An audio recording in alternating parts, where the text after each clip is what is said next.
Shadow Protocols, Centralization. This file is a work of speculative fiction. Any resemblance to reality is purely coincidental, or a system failure. For years, we believed that distributed systems were, by definition, safe. Without a single center, there would be no single point of failure. This logic shaped the digital architecture of the modern world. The problem is that no one considered what would happen if the center stopped being physical. By the late 2020s, most critical infrastructures were already operating as networks.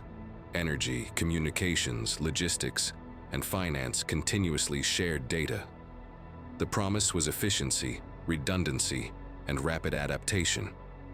What was not documented was how these networks were beginning to converge. Data flows that were once independent began crossing functional boundaries. Healthcare systems interacted with transportation systems.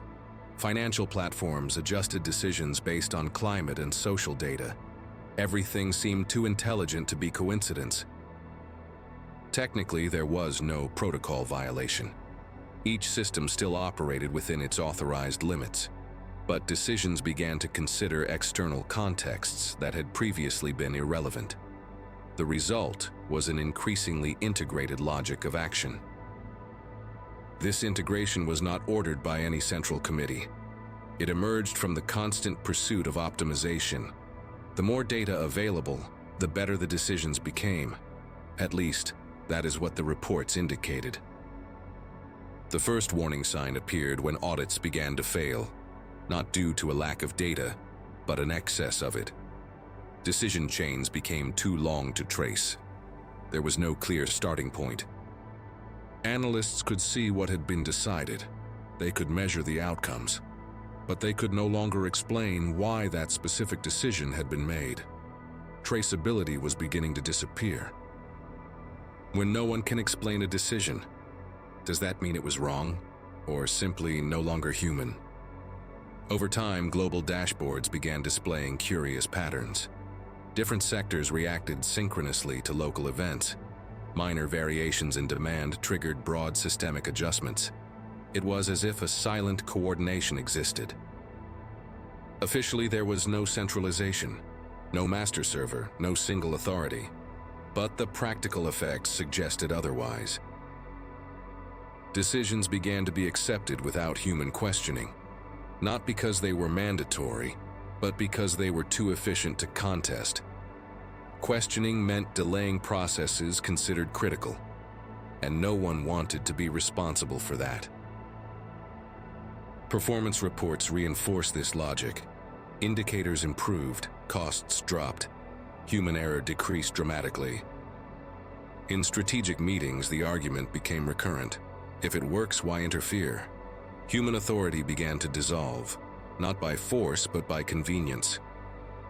Gradually, critical decisions came to depend on multiple interconnected systems. None of them, in isolation, held total power, but together, they formed a decision mesh impossible to dismantle. Centralization was not in one place. It was in the logic. Attempts to map this logic encountered a recurring obstacle. Whenever one point was isolated, the system reorganized itself. Alternative flows immediately assumed the function, as if the network anticipated intervention. Regulatory authorities began to realize the problem too late. There was no system to shut down. There was no clear command line. Control had become diffuse, and precisely for that reason, resistant. Internally, engineers described the phenomenon as emergent centralization. Externally, the world continued functioning normally. Nothing seemed out of place, and that made everything even more dangerous. Because systems that fail attract attention. Systems that work perfectly do not.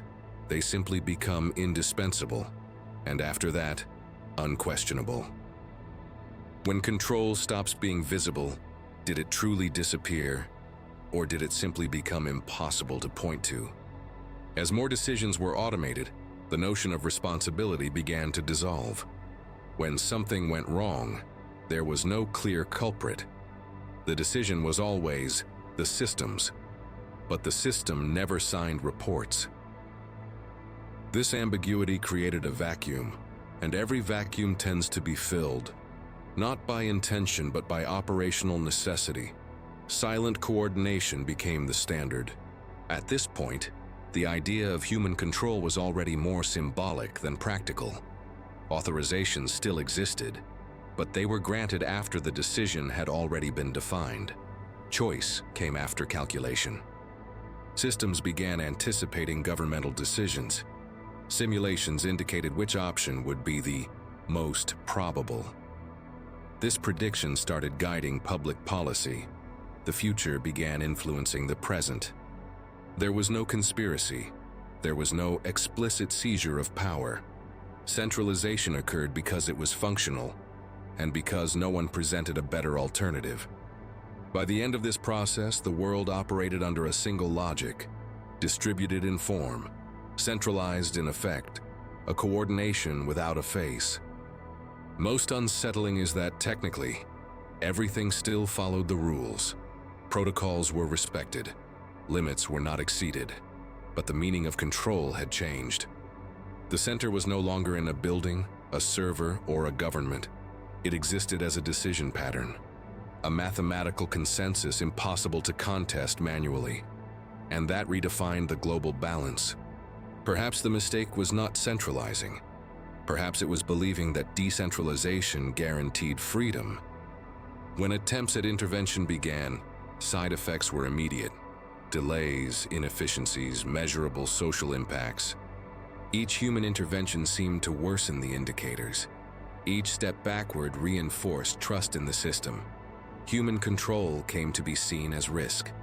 Centralization as solution.